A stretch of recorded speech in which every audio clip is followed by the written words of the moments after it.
What if the Babylonians had destroyed Persia before Cyrus rose? The desert night is heavy with silence. Fires flicker on distant walls. The great city of Babylon looms, its ziggurats rising like mountains, its walls stretching like an endless horizon. In the shadows, armies gather, steel glints under moonlight, and a storm of history prepares to break. But imagine, just for a moment, if this ancient power had not only defended itself from Persia, but had crushed it entirely, long before Cyrus the Great ever rose. What would become of the empire that shaped so much of our world? What if the Babylonians had destroyed Persia before Cyrus rose? Would the map of civilization itself be unrecognizable today? To begin our story, we must travel back to a world far older than Rome, far older than Alexander, even older than the Bible's final form. It is the 6th century before Christ, and the Fertile Crescent is alive with ambition and fear. Kingdoms rise and fall like waves upon the shore, and the land between the Tigris and Euphrates is once again the stage for imperial power. Out of the ruins of Assyria, out of the ashes of cities burned and sacked, has emerged a new titan, the Neo-Babylonian Empire. Babylon is not merely a city, it is a vision carved into brick and stone. Its walls are legendary, stretching more than 50 miles in circumference, said to be so broad that a 4-horse chariot could ride atop them with ease. Its gates, clad in dazzling blue glazed tiles and adorned with lions, bulls, and dragons, proclaim its majesty to all who enter. Within those walls rises the great ziggurat Etemenanki, the very Tower of Babel of biblical lore, climbing heavenward as if to challenge the gods themselves. And above lush terraces that defy the arid heat of Mesopotamia, the hanging gardens bloom, fed by ingenious systems of irrigation, a wonder that would echo through time as one of the 7 wonders of the world. But Babylon is not only stone and spectacle, it is wealth, flowing from the rivers and the fertile soil, from trade that connects distant lands, from tribute levied on subdued peoples. It is also power, wielded by kings like Nebuchadnezzar II, who not only crushed enemies in battle, but also reshaped his capital into a city of dreams. To the eyes of contemporaries, Babylon seems eternal, a city that cannot fall. Yet history, as always, is preparing its next storm. For beyond the Zagros Mountains to the east lies a world still fractured, still struggling to define itself. This is the land of the Persians, tribes of herders and farmers, their settlements scattered across high plateaus and rugged valleys. At this moment in time, Persia is not an empire, not even a unified kingdom. It is a name that barely registers in the consciousness of the great powers. They are vassals to the Medes, overshadowed, dismissed, and ignored. But like sparks smoldering in the dry grass, their potential waits to ignite.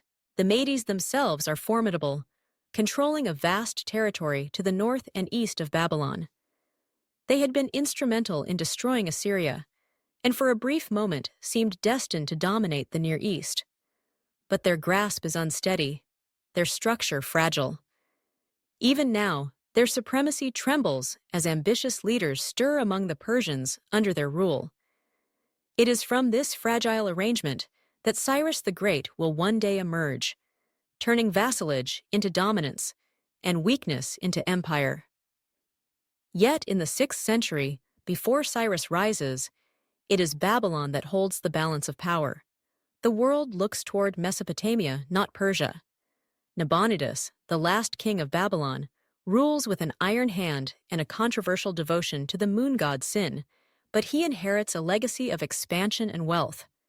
To Babylonian eyes, the Persians are little more than minor tribes, and the Medes, though rivals, are far more threatening. No one yet imagines that from the eastern highlands will come a conqueror who will shatter the very foundations of their world. Still, the signs are there for those who look closely. The old order is fragile. Assyria is gone. Egypt, ancient and proud, clings to influence but is past its peak. The Medes and Babylonians eye one another warily, allies in name but wary in spirit. And beneath them, restless tribes, Persians, Elamites, and others, wait for an opportunity to rise. The political landscape is tense, as though the world itself is holding its breath, waiting for the storm to break. It is in this tension that our alternate question takes root. What if the Babylonians, instead of waiting for Persia to grow, had acted first? What if they had seen the danger, not decades later, when Cyrus marched on their walls, but at its very birth? Could Babylon have destroyed Persia before Cyrus the Great ever rose to power? Could they have crushed the tribes, scattered them into obscurity, and forever altered the course of history? The possibility is not unthinkable. The Babylonians were conquerors. They had dismantled the might of Assyria, one of the most brutal empires the world had ever known. They commanded armies of tens of thousands, trained in siegecraft, chariot warfare, and massed infantry assaults. They had wealth to hire mercenaries, resources to sustain long campaigns, and the political will to strike when threatened. If such a force had turned eastward instead of west, Persia might never have become more than a footnote. But such a campaign would not have been simple. To project power deep into the Iranian plateau would require immense logistics, supply lines stretching across hostile mountains, and the constant danger of rebellion at home. The Persians may have been fragmented, but their land was vast and difficult to subdue. Could Babylon, flush with victory and riches, have truly extinguished the Persian spark? Or would the very act of trying to destroy Persia have weakened Babylon fatally, inviting rivals to strike at its heart? These are the questions that form the foundation of our alternate history. The world at this moment teeters on the edge of change. In reality, Babylon hesitated, and Persia rose. But in our imagination, Babylon does not hesitate. It marches, it conquers, it destroys. And from this single decision, the fate of civilizations may turn. The story is only beginning, and already the weight of what might have been presses down upon us. For if Persia never rises, then so too may never rise the vision of empire that Cyrus gave to the world. And without that vision, what becomes of Greece, of Rome, of the very ark of Western civilization?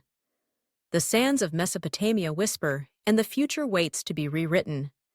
History often remembers Babylon through the lens of its fall, the dramatic moment when Cyrus the Great entered its gates in 539 BCE without a battle, greeted as a liberator by many of its weary citizens. Yet to appreciate the magnitude of what might have been, we must step back to the decades before that conquest, when Babylon was not yet a relic awaiting replacement, but the unrivaled master of Mesopotamia. At its height, the Neo-Babylonian Empire was not a tired husk. It was formidable, wealthy, and feared. Its armies had helped topple the Assyrians, the terror of the Near East, whose cruelty had become legend. When Assyria burned, it was Babylon that claimed the crown of empire, standing atop a heap of ashes that stretched from Nineveh to Haran. From the Euphrates flowed prosperity. Babylonian scribes cataloged taxes from distant provinces. Merchants thrived in markets flooded with goods from Arabia, Anatolia, and even India. Diplomats crossed the desert roads, carrying clay tablets inscribed with bargains, threats, and promises. The name of Babylon carried weight, like a thunderclap on the horizon. Kings such as Nebuchadnezzar II wielded both sword and trowel, using war to expand the empire's boundaries and architecture to immortalize their legacy. In this world, Babylon was the heart of civilization itself, and yet the seeds of decline were already being sown. When Nabonidus, the last king, took the throne, his reign was marked by religious controversy and political unease. His devotion to the moon god Sin alienated the powerful priesthood of Marduk, the city's traditional patron deity. His long absences from the capital, as he withdrew to distant oasis cities, weakened his grip on the empire's heart. The nobility murmured, the merchants frowned, and even common citizens whispered of divine disfavor. Babylon still looked mighty on the surface, but inside, hairline cracks were spreading through the stone. Meanwhile, to the east, the Iranian plateau remained divided. The Medes had built a kingdom of their own, and for a time, it seemed as though they would inherit the mantle of empire. Allied with Babylon, they had shattered Assyria, and their dominance stretched over countless tribes, including the Persians. Yet this dominance was brittle. The Medes ruled through hierarchy and vassalage, relying on the loyalty of lesser peoples whose allegiance was tenuous at best. Among these vassals were the Persians, still disunited, still underestimated. Few in Babylon gave them more than a passing thought, but history is rarely shaped by the obvious powers. Just as Assyria had once seemed eternal only to collapse in fire, so too could the Medes falter. And within their shadow, the Persians prepared, slowly, quietly, almost invisibly, for a moment that would come to define the ancient world. Their lands were harsh but defensible, their people hardy and disciplined, their leaders ambitious. One day, a man named Cyrus would weld them into an unstoppable force. And here lies the fork in the road. Babylon could have seen this danger in advance. The signs were faint, but they were there. The growing restlessness of the Persians, the instability of Median rule, the possibility that these small tribes might unite into something greater. Had a Babylonian king possessed the foresight, he might have acted, striking eastward into the rugged heartlands of Persia, before unity could be forged. Such a campaign would not have been unprecedented. Babylon had projected force far from its core before. Its armies were capable of long marches, supplied by intricate networks of logistics, and sustained by the empire's wealth. Assyria, after all, had once ruled those same highlands through terror and conquest. Babylon could have chosen the same path, sending its spearmen and archers through the Zagros passes, crushing villages, scattering clans, and seizing control of key strongholds. Had this happened, the fragile dream of Persian greatness would have been smothered in its cradle. Without a base from which to rise, without tribes to unify, Cyrus the Great might never have become great at all. The Achaemenid Empire, with its roads, its satrapies, its grand capitals of Pasargadae and Persepolis, would never be born. Babylon, instead of falling before Persia, might have preemptively destroyed it. But the question is not only whether Babylon could have done this, it is whether Babylon would have survived the attempt. To conquer Persia would require immense resources and a relentless will. The plateau was not an easy land to tame. Its people were stubborn, its geography unforgiving, its mountains filled with places for rebels to hide and regroup. Holding such territory would stretch Babylon's armies thin, demanding constant vigilance. Meanwhile, the rest of the world would not stand idle. Egypt, ancient and cunning, still dreamed of dominating the Levant. The Medes, humiliated by Babylonian intrusion into their sphere, would seek revenge. Nomadic raiders from the north would exploit any weakness. Babylon might crush Persia, yes, but in doing so, it could expose itself to dangers from every other direction. This is the razor's edge on which the fate of civilizations balanced. In our reality, Babylon did not march east. It waited. It grew complacent. And when Cyrus rose, Babylon's moment in the sun was extinguished in a single night. But in this alternate world, Babylon acts. Its kings look east with suspicion, see Persia as a threat, and unleash their armies. And with that one choice, the entire trajectory of human history is rewritten. The streets of Babylon would fill with celebration as a word of victories reached the city. Temples would be adorned with new tributes, priests chanting hymns of triumph. Yet beneath the triumphal surface, the cracks would widen. Conquest brings glory, but it also brings strain. And that strain would shape what came next. What happens when Babylon, swollen with new conquests, must defend its empire against enemies on all sides? What happens when the very act of destroying Persia changes the balance of power in ways no king could foresee? That is where our story now turns, into the realm of uncertainty, ambition, and blood. To grasp the magnitude of this alternate timeline, we must now turn our eyes to the figure whose absence defines it, Cyrus. In our history, Cyrus the Great was not merely a conqueror, but a visionary who transformed the very idea of empire. He was born into a world where the Persians were little more than a footnote, vassals of the Medes, ignored by Babylon, and underestimated by nearly everyone else.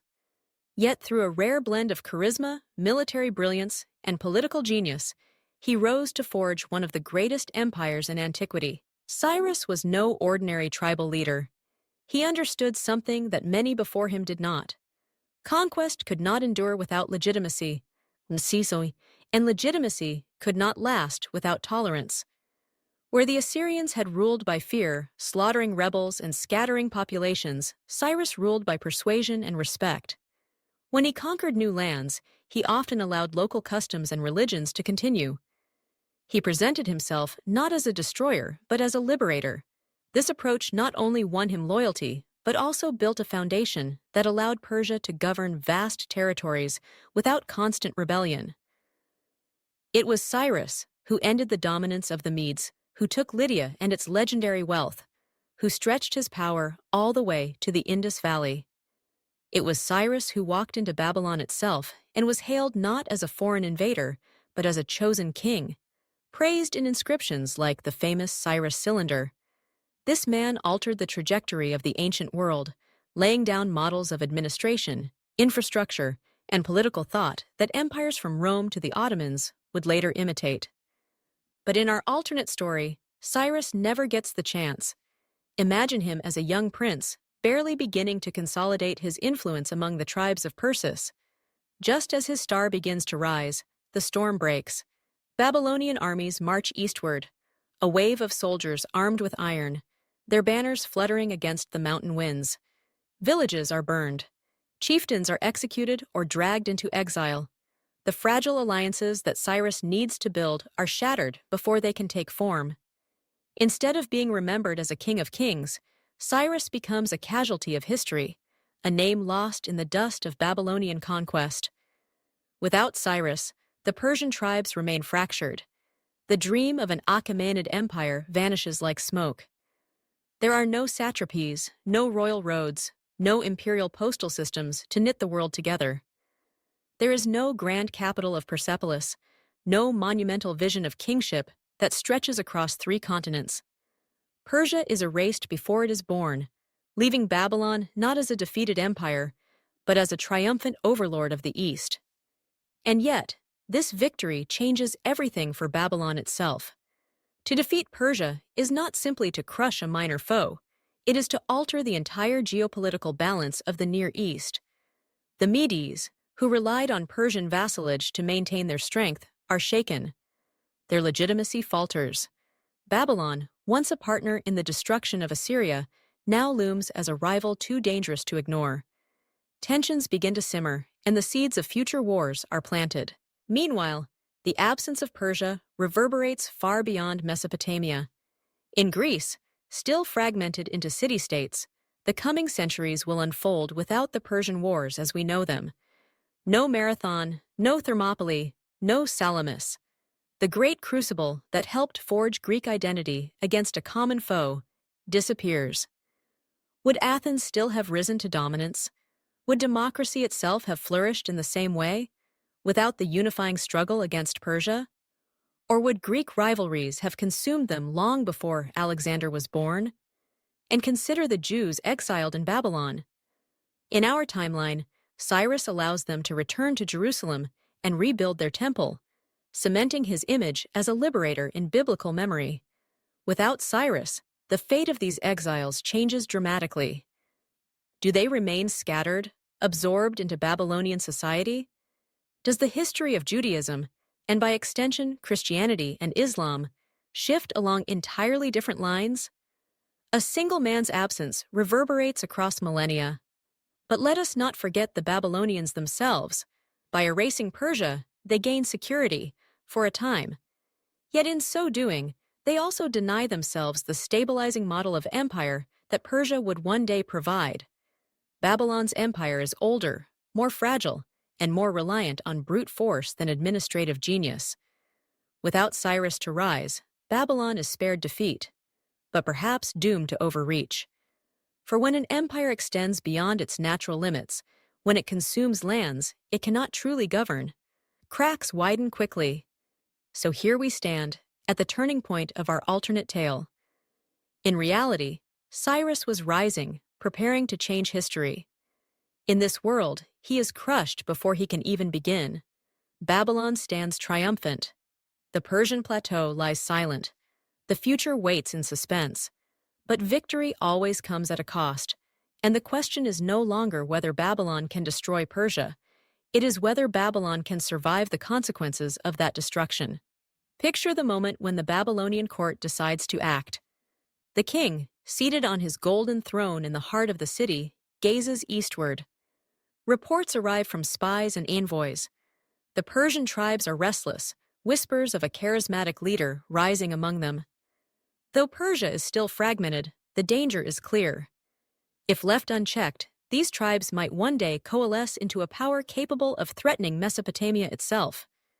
The decision is made. Babylon will not wait for history to unfold. It will seize control of history itself. The mobilization is immense. Across the empire, messengers ride out, calling levies from every province. Farmers lay down plows and take up spears. Blacksmiths work day and night forging arrowheads, sword blades, and chariot fittings. Herds of oxen are gathered to haul supply carts. The empire's roads, ancient arteries stretching from the Gulf to the Mediterranean, thrum with movement as soldiers, wagons, and animals converge toward the eastern frontier. For Babylon is not merely defending its borders now, it is preparing to strike deep into the rugged highlands of Persia. The campaign begins with a march through the Zagros Mountains. Imagine the sight. Tens of thousands of soldiers, their bronze helmets catching the sun, their leather shields painted with sacred emblems, advancing in formation. The mountains rise like jagged teeth, and narrow passes funnel the army into precarious lines. But the Babylonians are experienced in siegecraft and mountain warfare. They build temporary roads, cut through forests, and carve out pathways for their chariots. The sound of drums and horns echoes against the cliffs as they press forward into hostile terrain. For the Persians, the invasion is a nightmare. Still divided into clans, they cannot muster a unified defense.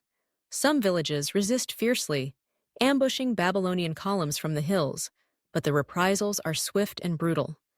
Entire settlements are burned. Captives are chained and marched westward as slaves. The chiefs who might one day have rallied under Cyrus are hunted down, their heads displayed on Babylonian standards. What might have been the foundation of a rising empire is instead shattered into fragments. The Medes, watching from the north, are alarmed. Persia has long been under their loose control, supplying tribute and manpower. Babylon's sudden incursion threatens not only their authority, but also the delicate balance of power that has existed since the fall of Assyria. If Babylon subjugates Persia completely, what is to stop it from turning north and pressing into Median lands next? Tension between the two supposed allies begins to mount. What was once a partnership in victory now teeters on the brink of rivalry. Within Babylon, however, the early victories bring jubilation. Couriers return with news of conquests, and the city erupts in celebration. Temples are adorned with offerings. Priests proclaim the gods' favor. The people cheer as prisoners from the east are paraded through the streets, their exotic dress and foreign tongues a testament to Babylonian might. For the moment, it seems that the empire has secured its dominance, eliminating a potential threat before it could grow into a true rival. Yet beneath the triumph lies a harsher truth. The Persian plateau is vast, its valleys remote, its mountains nearly unconquerable. To hold this territory requires constant vigilance. Garrisons must be established in newly subdued regions, supply lines maintained across treacherous terrain. Every soldier stationed in Persia is one less guarding the frontiers with Egypt or patrolling the restless cities of Mesopotamia. The empire's resources begin to stretch thin, its energies pulled in too many directions at once. And with conquest comes resistance. The Persians, though defeated, are not erased. Survivors retreat into the mountains, waging a war of attrition. They strike supply convoys, ambush isolated patrols, and vanish before reinforcements arrive. It is a shadow war, one that bleeds Babylon slowly, draining its coffers and its will. Victories are costly, and the glory of conquest begins to fade into the grim reality of occupation. Still, the Babylonians press on. To withdraw would be to admit weakness, to risk the resurgence of the very threat they sought to destroy. And so the empire digs in deeper, building fortresses, resettling populations, and attempting to impose its culture and religion on a stubborn land. The king declares himself master of Persia, but the land itself refuses to yield completely. This is the pivot of our alternate history. Babylon, triumphant but overextended, holds the East in its grip. Persia, which in our world would have risen under Cyrus to change the fate of civilizations, lies crushed beneath Babylonian might. But in conquering it, Babylon has altered the balance of power in ways it cannot control. The Medes grow hostile, Egypt grows watchful, and within the empire itself, tensions simmer as resources dwindle. The storm is not yet upon Babylon, but the skies are darkening.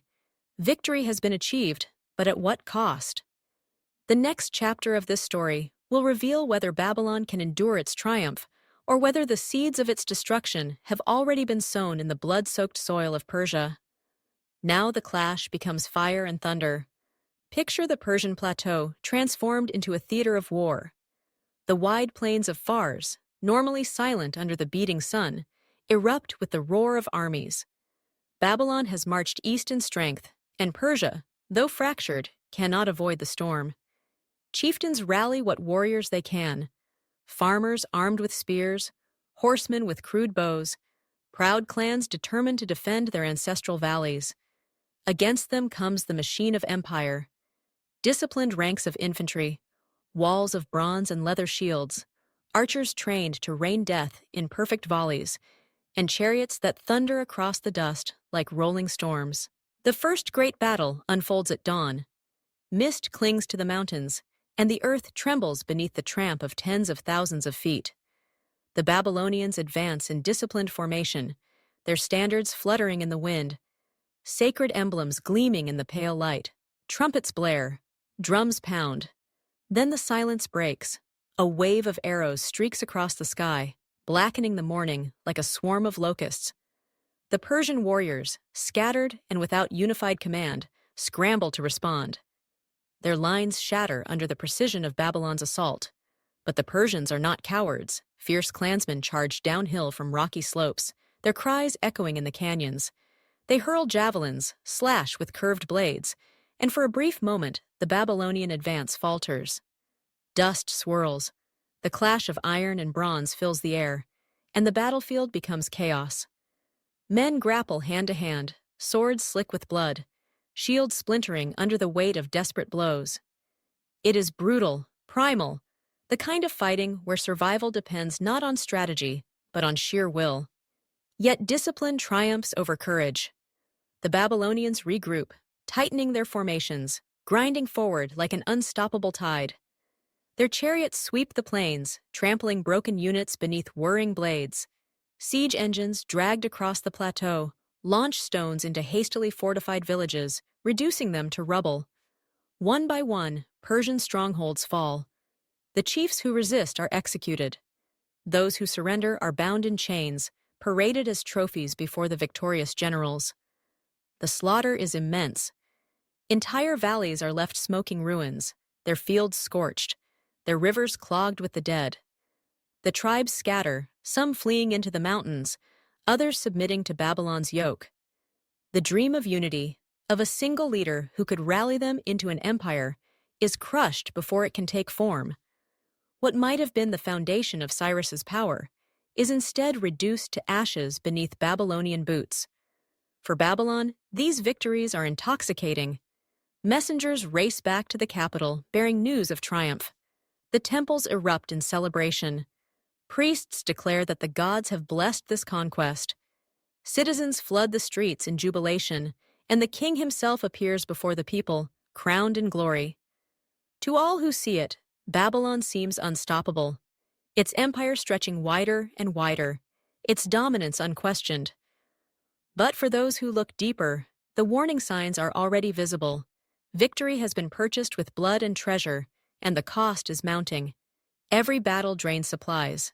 Every new garrison ties down soldiers who might be needed elsewhere. And though the Persians have been defeated in open combat, they are not annihilated. survivors vanish into the rugged mountains, where they begin a guerrilla war. At night, they descend on Babylonian camps, cutting throats and burning supplies before melting into the darkness. The land itself becomes an enemy, refusing to submit fully to foreign rule. Strategically, Babylon has won, but tactically, it has trapped itself. Holding Persia requires endless vigilance. The Medes, once allies, now eye Babylon with suspicion, their patience thinning as Babylon encroaches on their sphere of influence. Egypt, too, watches from the west, sensing weakness behind the facade of triumph. To the north, nomadic raiders test the borders, emboldened by the diversion of Babylon's forces. The empire stretches itself thin, and though it still projects might, its foundations begin to creak. Politically, the conquest brings both glory and peril. The court is divided between those who see Persia as a jewel worth keeping, and those who warn that the empire has reached too far. The priesthood, already wary of Nabonidus's unorthodox devotions, mutters that the gods will punish hubris. Merchants, once enriched by trade, now complain of disrupted routes and mounting taxes. Even as Babylon celebrates, murmurs of discontent echo in its streets. And yet, in this alternate timeline, the Persians do not rise again. Not as an empire, not under Cyrus, not in glory. They exist only as scattered rebels, whispers of what might have been. The Achaemenid dream is gone, extinguished before it could ignite. Babylon stands triumphant, but uneasy, as if sensing that this conquest, for all its victories, has bound the empire to a destiny it cannot yet comprehend. The battlefield grows silent. Smoke drifts across the plains. The cries of the dying fade into the moan of the wind. For now, Babylon has won, but the question hangs heavy in the air. Can an empire survive the weight of its own victories? The answer lies in the battles yet to come. The victory over Persia should have cemented Babylon's greatness. The empire had struck deep into the plateau, broken the tribes, and scattered the dream of unity. For a time, it appeared invincible, basking in the glow of triumph. Yet history is merciless. The higher an empire climbs, the more fragile it becomes. With Persia subdued, Babylon did not inherit peace. Instead, it inherited responsibility, vast lands to govern, hostile mountains to patrol, and an enemy that refused to die quietly. In the corridors of Babylon, the first strains of empire fatigue began to echo. The king and his generals demanded more soldiers to garrison the east. Nobles grumbled at the taxes needed to fund endless campaigns. Merchants complained that the caravan routes once thriving now faced raids and blockades. The priests, already distrustful of Nabonidus's devotion to the moon god Sin over the traditional worship of Marduk, whispered that the gods had been offended. Victories abroad were celebrated, but unrest at home grew with every passing season. Administratively, the conquest created chaos. Babylon had inherited not a kingdom, but a fractured land, its tribes hostile and scattered. The Persian plateau was too vast, too rugged, to govern effectively through traditional means. Governors sent eastward reported constant ambushes, villages refusing to pay tribute, supply lines harassed by elusive raiders. To secure the land, Babylon built fortresses along key passes and stationed troops in every major valley. Yet each fortress required provisions, each garrison demanded salaries, and the costs multiplied endlessly. Politically, the Medes viewed Babylon's conquest with alarm. They had once held the Persians as vassals, their tribute filling Median coffers. Now Babylon controlled that wealth, and worse, it had extended its borders dangerously close to Median territory. What had once been uneasy cooperation against Assyria now dissolved into simmering rivalry. Tense skirmishes broke out along the frontier, a dangerous reminder that empires rarely tolerate neighbors growing too strong. To the west, Egypt too stirred. The pharaoh's court, watching from the banks of the Nile, saw opportunity. If Babylon was consumed with holding Persia, its grip on the Levant would weaken. Egyptian envoys began whispering in the ears of local kings and city-states, encouraging rebellion, promising gold and support. the Babylonian Empire, stretched from Mesopotamia to the Iranian plateau, now faced enemies encroaching from every direction. Within Babylon itself, the cost of empire became visible in daily life. Markets once flooded with exotic goods now grew quiet as trade routes faltered. Tax collectors squeezed farmers harder, demanding grain to feed armies thousands of miles away. Discontent spread among the common people, who could not understand why the empire's wealth was being squandered on barren mountains and hostile tribes. Murmurs of dissent swelled into open anger, and in taverns and marketplaces, men whispered of omens foretelling disaster. The military, once the pride of the empire, grew weary. Soldiers stationed in distant outposts wrote despairing letters home, begging for relief that never came. Garrisons became restless, some even mutinying when pay was delayed. The guerrilla tactics of the surviving Persians wore down morale.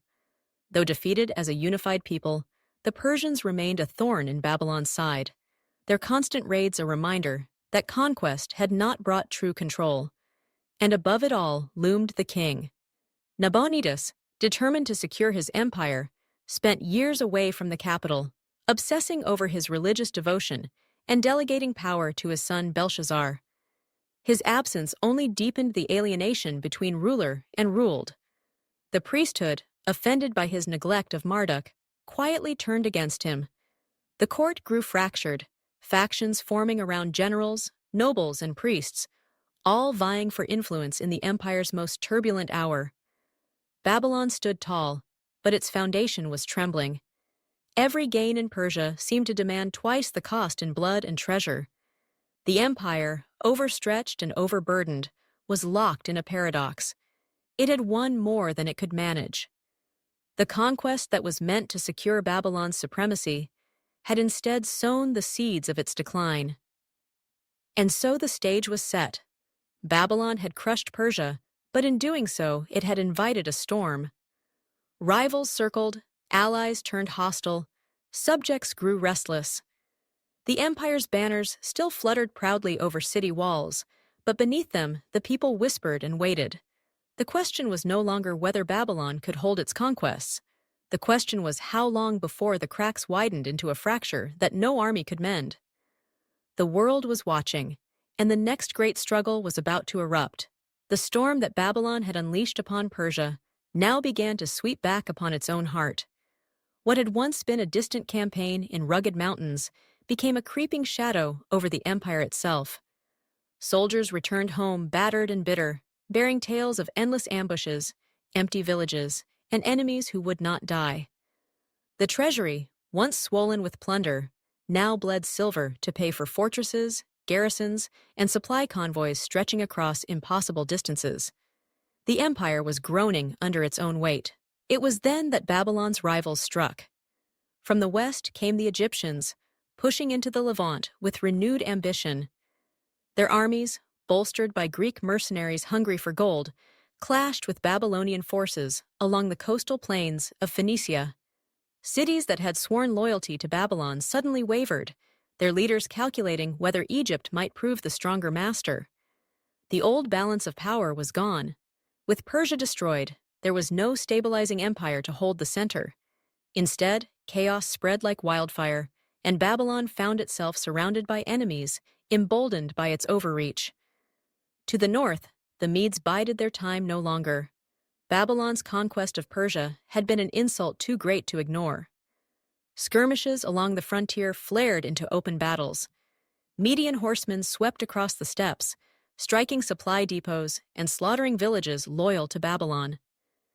The fragile alliance that had toppled Assyria was shattered. The two great victors of that earlier age were now sworn rivals, their enmity burning hotter with each clash. Inside Babylon itself, unrest boiled over. Heavy taxes crushed the farmers who fed the empire. Merchants complained that trade routes were strangled by constant war. Priests denounced the king for abandoning Marduk, whispering that divine wrath had brought this turmoil. The great city, once a beacon of triumph, was restless, its markets buzzing with rumors, its taverns filled with curses against the throne. Even the walls, those colossal fortifications said to be unbreachable, could not shield the empire from the poison of doubt spreading within. It was in this moment of weakness that rebellion erupted. In cities on the periphery, governors declared themselves independent, no longer sending tribute to Babylon. In the mountains, Persian survivors intensified their guerrilla campaigns, emboldened by news of Babylonian defeats elsewhere. Each act of defiance forced the empire to send troops, stretching its armies thinner and thinner. Like water spilling through cracks in a dam, resistance spread until the empire's control began to crumble. The battles that followed were no longer fought in distant valleys, but in the very lands Babylon had once considered secure. Along the Euphrates, Egyptian-backed armies clashed with Babylonian legions, turning fertile fields into charred wastelands. In the north, Median cavalry swept as far as the Tigris, their raids leaving villages in flames. Babylon's armies, once instruments of conquest, became fire brigades rushing from one crisis to the next, never able to extinguish the inferno consuming the empire. And yet, for all its turmoil, Babylon did not collapse instantly. Its walls still stood, its armies still fought, and its wealth, though diminished, remained formidable. The city itself became a fortress of last resort, its people huddling behind monumental defenses that seemed to defy the very passage of time. From the ramparts, one could see the horizon glow red with distant fires, hear the drums of armies approaching, and feel the weight of history pressing down like a storm cloud ready to burst. In this alternate timeline, Persia is gone. But its absence does not bring stability. Instead, it creates a vacuum, and in that vacuum, Babylon becomes the target of every rival. The Egyptians seek dominance in the west. The Medes seek revenge in the north. Nomadic raiders press from beyond the Caucasus, and within the empire, rebellion festers, each revolt a dagger aimed at the heart of Mesopotamia. The empire is trapped in a cycle of endless war, a predator that has grown too large, too heavy, to sustain itself. Its victories have turned to ashes, its triumphs into burdens. The roar of battle that once echoed across distant mountains now reverberates outside the walls of Babylon itself. Picture the scene: the great Ishtar Gate looming under torchlight, soldiers rushing along the ramparts, priests chanting desperate prayers to forgotten gods, while beyond the walls the dust clouds of enemy armies rise higher and higher. The heart of the empire is under siege, and the city that once seemed eternal trembles. For now, Babylon endures. But the drums of war beat louder, closer, each thundering strike a reminder that the storm it unleashed cannot be contained. The question is no longer whether Babylon will face collapse, it is when and by whose hand. The next act of this story brings us to the brink of that answer. The empire that once seemed eternal now found itself staggering toward the abyss. Babylon had triumphed over Persia, but in doing so, it had rewritten the balance of power in ways its kings had never imagined. With Persia extinguished, no great stabilizing empire rose to absorb the shocks of history. Instead, chaos spread unchecked, and Babylon became the fulcrum of every storm. The Medes struck hardest. Their cavalry, swift as shadows, tore through the borderlands, forcing Babylon's generals to divert troops from every front. Entire towns were abandoned, as Median horsemen swept across the countryside, burning granaries, slaughtering garrisons, and seizing herds to feed their war machine. What Babylon had gained in Persia, it now risked losing in Mesopotamia itself. For every fortress built on the plateau, another village near the Tigris was left undefended. The empire was stretched until its defenses became paper-thin. To the west, Egypt pressed its advantage.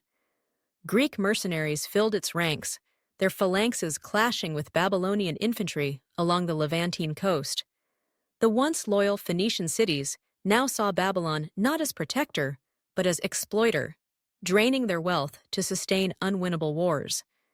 Many opened their gates to Egyptian envoys, preferring a new overlord to the crushing burden of Babylonian taxation.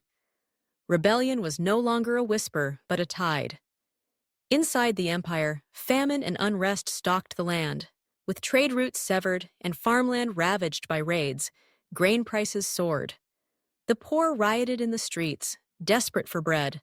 Soldiers returning from Persia brought not triumph, but despair, spreading tales of endless fighting in a land that could never be pacified. Priests thundered from temple steps that the gods had turned their backs on Babylon, punishing it for arrogance and neglect of Marduk. Nabonidus, isolated by his own obsessions, retreated further from the capital, leaving his son Belshazzar to manage a city spiraling into unrest. This was the new world Babylon had created, a world without Persia. In our timeline, Cyrus's rise provided a center of gravity, a new empire that absorbed Babylon's fall and imposed order across the Near East. But here, no such center existed. The Medes were powerful but unstable. Egypt was ambitious, but too distant to rule Mesopotamia effectively. Babylon, weakened and isolated, was left to face every enemy alone. The climax came in fire and siege. Median and Egyptian forces, though rivals themselves, pressed Babylon from two sides. Bands of Persians, remnants of tribes that Babylon thought destroyed, re-emerged from the mountains, striking with renewed ferocity, their hatred sharpened by years of oppression. The plateau had not forgotten, and though Persia never became an empire, it became a crucible of endless rebellion, draining Babylon until its strength was gone. And so the great city faced what once seemed unthinkable. Imagine the night sky above Babylon glowing red as armies encamped beyond its walls, their torches flickering like stars fallen to earth. From the ramparts, defenders looked out over a sea of enemies. The Ishtar Gate, once a symbol of triumph, now stood as the final shield against collapse. Priests carried idols through the streets, begging the gods to intervene. But no divine hand reached down.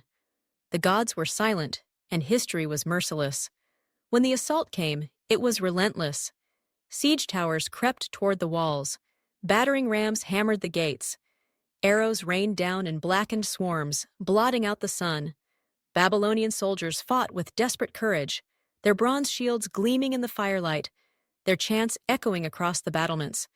But courage alone could not hold against the weight of nations converging on a single city. Breaches opened, flames consumed the outer districts. The defenders fell back street by street, temple by temple, until even the ziggurat loomed over chaos. The fall of Babylon in this alternate world was not the quiet surrender to Cyrus that history remembers, but a cataclysm, a city battered into ruin, its streets drenched in blood, its treasures plundered, its people scattered. The empire that had once crushed Persia now collapsed in spectacular violence, leaving nothing but fragments for its enemies to divide. And yet, the victors did not build anew. Without Persia's vision of integration and administration, no successor emerged strong enough to unify the pieces. The Medes carved their share, Egypt claimed its portion, and smaller kingdoms rose briefly before being consumed again. The Near East became a patchwork of shifting powers, a landscape of endless war. Civilization staggered forward, but without the stability of Persia, it moved slower, weighed down by instability. This was the climax of Babylon's story in a world where Persia never rose. Triumph had turned to ashes, and the void it created swallowed empires whole. But what would become of the wider world, the Greeks, the Romans, the very path of Western civilization, without Persia to shape their destiny? The echoes of Babylon's conquest and collapse did not end with the fall of its walls. They rippled outward, reshaping the currents of civilization in ways almost unimaginable. For the absence of Persia meant more than the loss of an empire. It meant the loss of an idea, a vision of governance, tolerance, and connectivity that had guided the ancient world for centuries. Without Persia, the cultural, religious, and economic fabric of history was woven along entirely different threads. Consider first the question of religion. In our timeline, the rise of the Achaemenid Empire spread Zoroastrianism across the Iranian plateau and beyond. The faith's concepts of cosmic dualism, of good and evil locked in eternal struggle, of a final judgment and the triumph of truth, left deep imprints on Judaism during the Babylonian exile, and through it on Christianity and Islam. In the alternate world, this influence is severed. The Jews, trapped longer in Babylonian captivity, without Cyrus to free them, evolve differently. Perhaps they remain more localized, their traditions less shaped by ideas of resurrection and salvation. Perhaps Christianity, centuries later, lacks the theological foundation it drew from those influences. Islam, too, born in the sands of Arabia, might emerge into a spiritual landscape unrecognizable to us. A single empire's absence reverberates through the faiths of half the globe. Culturally, the loss of Persia is equally profound. The Achaemenids had pioneered the art of empire not through destruction, but through incorporation. They allowed conquered peoples to retain languages, customs, and local rulers, binding them together with roads, tribute, and royal oversight. Without that model, later powers inherit only the memory. Assyria and Babylon, empires that ruled through fear and exploitation. Harshness becomes the norm, and the dream of pluralism, of many peoples united under one banner, fades into the realm of imagination. The Greeks, too, face a different destiny. In our world, the Persian invasions forged a sense of shared identity among the fractious city-states. The battles of Marathon, Thermopylae, and Salamis became legends that defined Hellenic pride and sharpened the contrast between East and West. Without Persia, these defining moments vanish. The Greeks continue their endless quarrels, Athens and Sparta locked in rivalry, smaller poleis vying for scraps of influence, never forced to unite against a colossal external threat. Perhaps Athens never rises to golden glory, never builds its Parthenon, never becomes the cradle of democracy that would echo through millennia. Perhaps Greek philosophy remains scattered, brilliant but provincial. Its ideas never crystallized in the crucible of empire and war. And what of Alexander? In our timeline, his ambition was stoked by the dream of conquering Persia, the greatest empire of his age. His legend was written in battles against Persian kings. His empire built atop the ruins of Achaemenid roads and cities. But in this alternate world, there is no Persia to conquer. Instead, Alexander finds a shattered landscape, Babylon weakened, Egypt grasping, the Medes unstable. His campaigns, if they occur at all, look entirely different. He might dominate Greece and the eastern Mediterranean, but never march to the Indus. The fusion of East and West that defined the Hellenistic age never occurs, and the cultural cross-pollination that shaped art, science, and philosophy is stunted. Economically, the world slows. The Persian royal road, stretching over 1,000 miles and enabling communication and trade across vast distances, is never built. The network of satrapies, which balanced local autonomy with imperial oversight, never emerges. The Silk Road, which relied on Persian stability as its western anchor, develops later and more chaotically. Goods from India and China travel less reliably, and the great diffusion of technologies, papermaking, metallurgy, mathematics, moves at a crawl. Civilizations remain more isolated, innovations taking centuries longer to leap across continents. The political consequences are no less severe. Without Persia as Rome's great eastern rival, the trajectory of the Roman Republic and later the empire is transformed. No Parthia to bleed its legions, no Sasanian Empire to check its expansion. Perhaps Rome pushes deeper into the Near East, claiming Mesopotamia outright.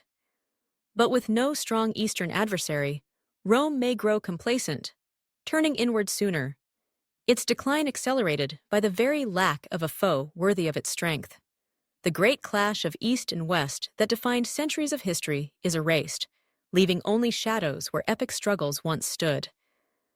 In the absence of Persia, the world becomes harsher, narrower, less connected. Empires rise and fall in the Near East, but none command the same vision. None unify diverse peoples into a coherent whole. Wars multiply, but progress stagnates.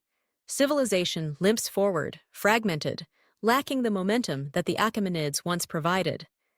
And so we see the true cost of Babylon's triumph. In crushing Persia, it destroyed not only an enemy, but the very possibility of a stabilizing empire. The consequences stretch far beyond Mesopotamia, reaching into every corner of the ancient world. Religion, culture, philosophy, economics, all are altered, all diminished. The world we inherit is not one of golden empires and cross-cultural exchange, but of endless rivalries and lost opportunities. This is the legacy of a single decision, the choice to destroy Persia before Cyrus could rise. And as the dust settles, we are left to wonder, what world have we created in its absence? And so our imagined journey reaches its end.